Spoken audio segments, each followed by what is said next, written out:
এবং সবচেয়ে ভয়ঙ্কর ব্যাপার হচ্ছে আপনি যখন কারোর উপর জুলুম করেন, ওই মাজলুম আর আল্লাহর মাঝখানে কোনো ফারাক থাকে না। আল্লাহ ওই ফারাকের পর্দা উঠায় নেয়, দোয়া করলেই ওটা আরো যে কবুল হয়ে যায়। খবরদার, মজলুমের কান্না কখনো বৃথা যায় না। জীবনের কোনো না কোনো সময়ে এর প্রায়শ্চিত্ত আপনাকে করতে হবে।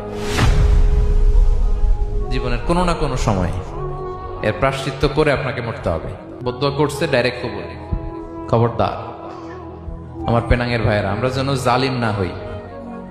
In it's any form, operation in it's any form, যেই কোনো ভাবে, যেই কোনো ক্ষেত্রে, যেই কোনো ধরনের হইতে পারে জুলুম। কাউকে আপনি ছোট্ট কোনো কাজে ঠকালেন, বন্টন নীতিতে ঠকালেন, হ্যাঁ, জমি মেরে দিয়ে ঠকালেন, আমানত মেরে দিয়ে ঠকালেন, ইন ইটস এনি ফর্ম যদি জুলুম করে থাকেন, খবরদার, মজলুমের কান্না কখনো বৃথা যায় না। জুলুম শুধু আমাদের জন্যই হারাম না, আল্লাহর জন্য হারাম। আল্লাহ তাআলা বলেন হাদিসে কুদসিতে, ইয়া ইবাদি, হে আমার বান্দারা, ইন্নী হারামতু যুলমা আলা নাফসি, আমি জুলুমকে আমি আল্লাহ নিজের উপরে হারাম করেছি।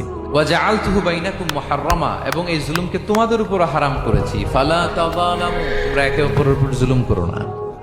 জুলুম শুধু আমাদের উপরই হারাম না, আল্লাহ নিজের উপরও হারাম করেছেন।